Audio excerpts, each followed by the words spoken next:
Hi guys, and welcome to this week's video. It's all about woodland photography this week, and behind me is composition number one. What a fantastic place. I don't know what it is about silver birches, but they just make for a fantastic subject when it comes to woodland photography.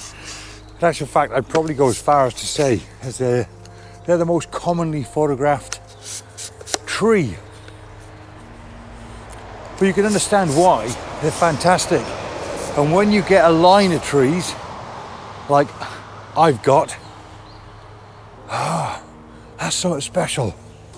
I'm here for one morning and one morning only, and unfortunately I'm not going to get that fantastic woodland light and fantastic woodland mist, but it is what it is. So all you've got to imagine is, if I do manage to capture any nice pictures, how much nicer it would have been under better conditions. I know we say that about all our landscape photography, but in woodland photography, it just is. It's got to be the mist, the early morning light or late evening light, the low bright sunshine breaking through the mist-laden trees. You can imagine, you know exactly what I mean, But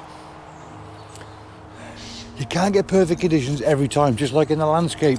So don't wait for those perfect conditions before you go out.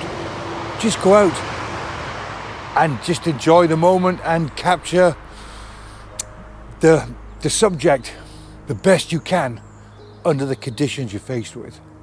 Right, first things first, let's apply my favourite lens for capturing woodland photography. I've mentioned this numerous times on my videos, and that's my 70 to 200 mm. And the reason why I love a 70 to 200 mm lens is simply because you could see things differently with a longer lens in the woodland. The human peripheral vision is around about 35 to 50 mm, so we tend to see everything wide. And what I love doing in the woodland is firing up the camera, going straight to the live view, zooming in, zooming out, and just hunting around for compositions. If you've never tried that before, I would suggest that you do, because it's a surefire way of finding compositions that you wouldn't ordinarily have found. I mean, that looks quite nice already. Now, of course, whenever a photographer tells you that that's their way of working, doesn't necessarily mean to say it's the way to work. We all work in different ways. We all have different methods of achieving compositions, etc. So don't take anything and everything that photographers tell you literally. Everything is a guide. Everything. Or it's just me explaining what I like to do and the way in which I work. Now, I mentioned earlier that the light isn't conducive to woodland photography. The conditions aren't conducive, but don't let that put you off. But one thing that I like to do at times like this, and that's shoot with a very wide aperture. That means it's a small number, and a wide aperture, small number, offers you a shallow depth of field. Now, because it's a shallow depth of field, you've got to be very careful where you place that focus point. This instance here, I've got a clump of trees to my right hand side that look quite dominant in the frame. So I've placed them on the right hand third, and shooting this at 2.8, remember that's a very shallow depth of field that's exaggerated when you put a longer lens on. Then I need to make sure that focus point is exactly where I want the viewer to look. And by the way, don't beat yourself up. Not every picture you capture, just like photography per se, not every picture you capture will be an award winner, just like this isn't. So as I always say, an award winner it isn't, but a nice picture it is. Right, that's composition number one, picture number one in the bag. let's head off and see what else we can capture and what else we can see.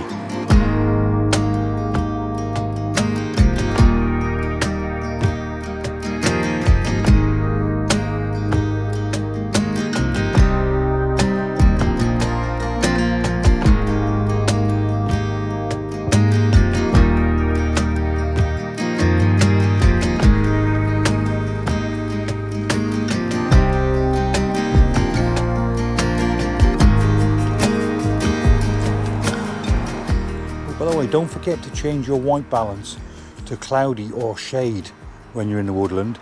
I know white balance is something you change in post-production, especially when you shoot in RAW, like most of us do, but it's so much nicer to see how the pictures are eventually going to end up in your viewfinder. On the Nikon, the white balance is really, really good. What I will say about the Nikon is the white balance is something I never touch in post-production. Having said that though, it's, as I'm looking now, it's not very saturated. It's not very vibrant with my own eyes. And it's the same on the back of the camera.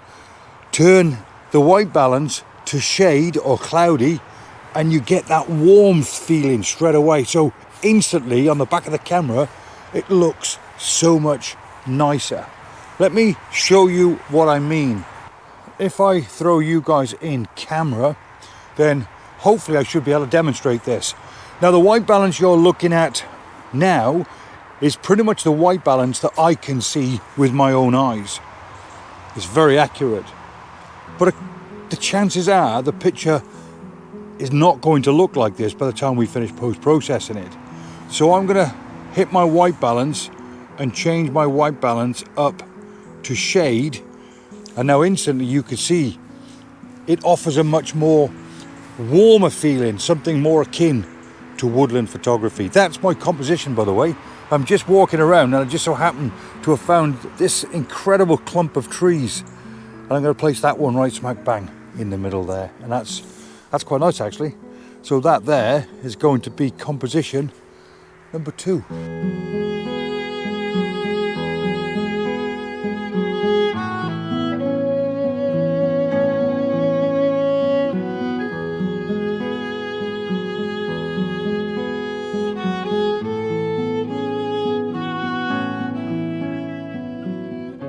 Quite easily turn this into a tips video, you know.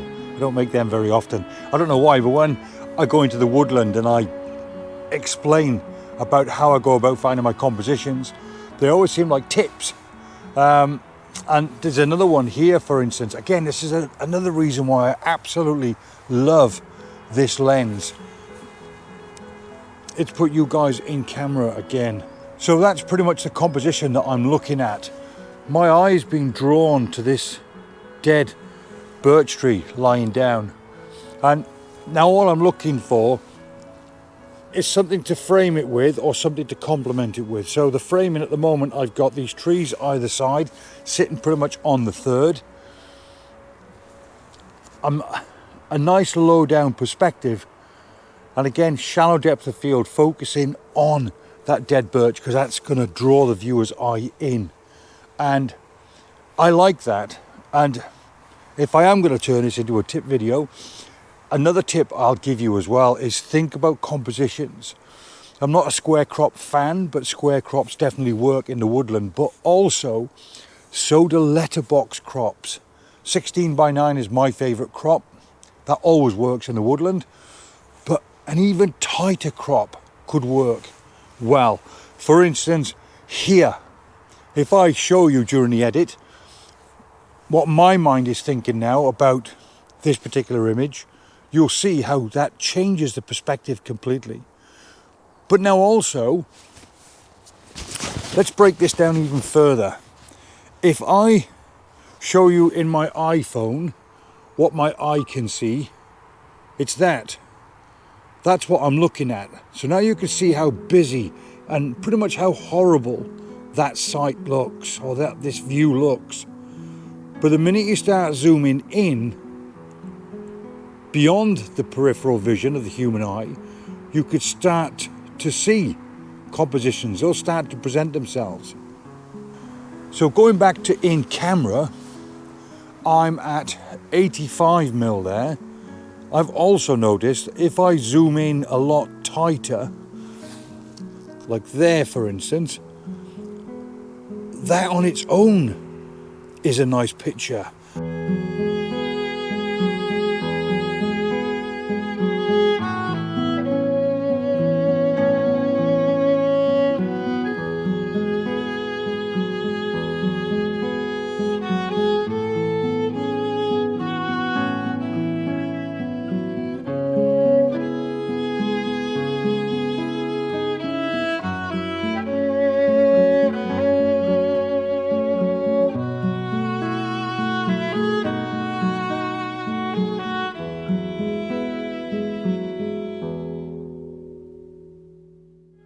There's definitely potential there.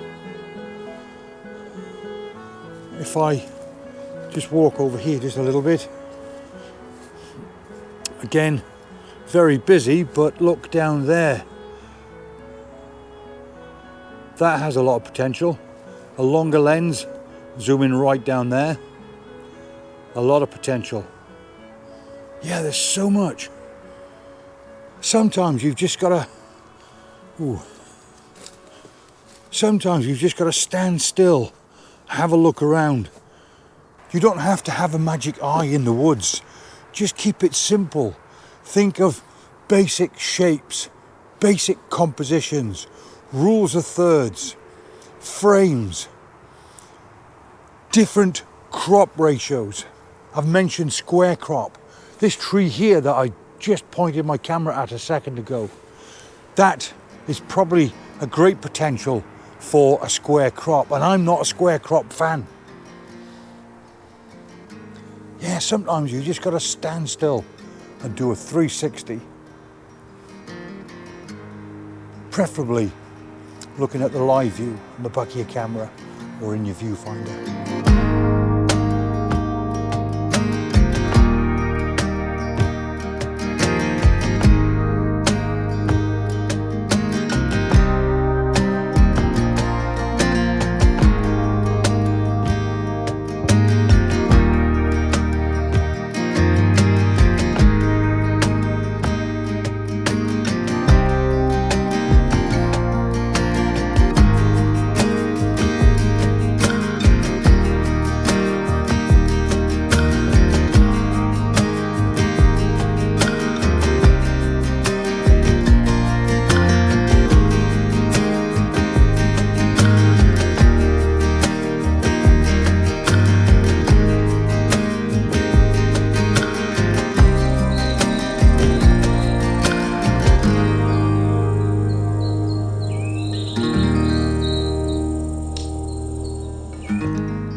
As I'm walking down this very narrow track, I'm looking left and right, there's potential everywhere.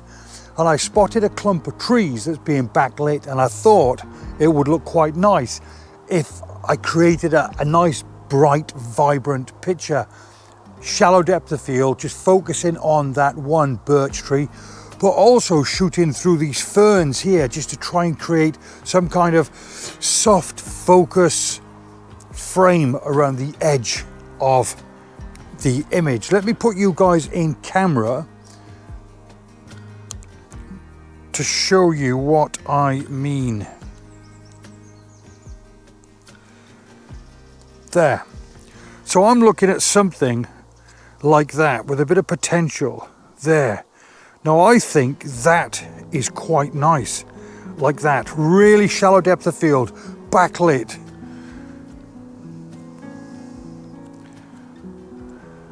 I'm going to just drop that light down just a bit. There. So that's roughly what I'm looking at, like that. The shape of that is quite nice. The whole frame is filled nicely. It's being backlit. Yes, it's overly bright, but I think with a nice soft muted colours and possibly a letterbox crop, I think that has an awful lot of potential.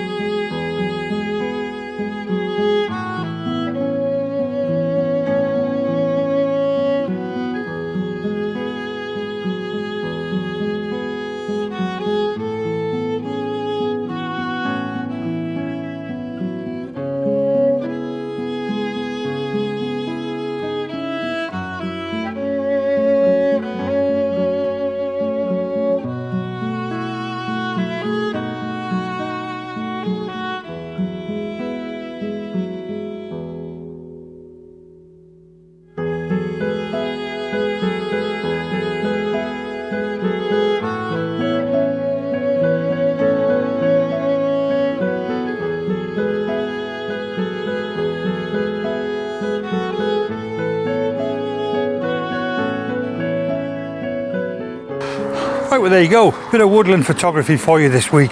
Hopefully you guys have enjoyed it. Have I got any award winners? Absolutely not. Woodland photography is very easy to do, but very difficult to get right. What I mean by that is, even where I've just been for a walk now, there are so many compositions that just look okay, but would look wonderful under different lighting conditions. Pretty similar, of course, to, you know, landscape photography and other genres of photography. There are so many elements that have to be 100% right to make them award winners. But just because the weather and the conditions aren't conducive to woodland photography, doesn't mean to say you shouldn't go out and practice and just enjoy the woodland and your woodland photography. So all that's left me to say is thank you very much indeed, as always, for watching. If you want to help support my channel further, then give that like button a bit of a nudge, and if you're new here and you want to find your way back, then consider subscribing as well.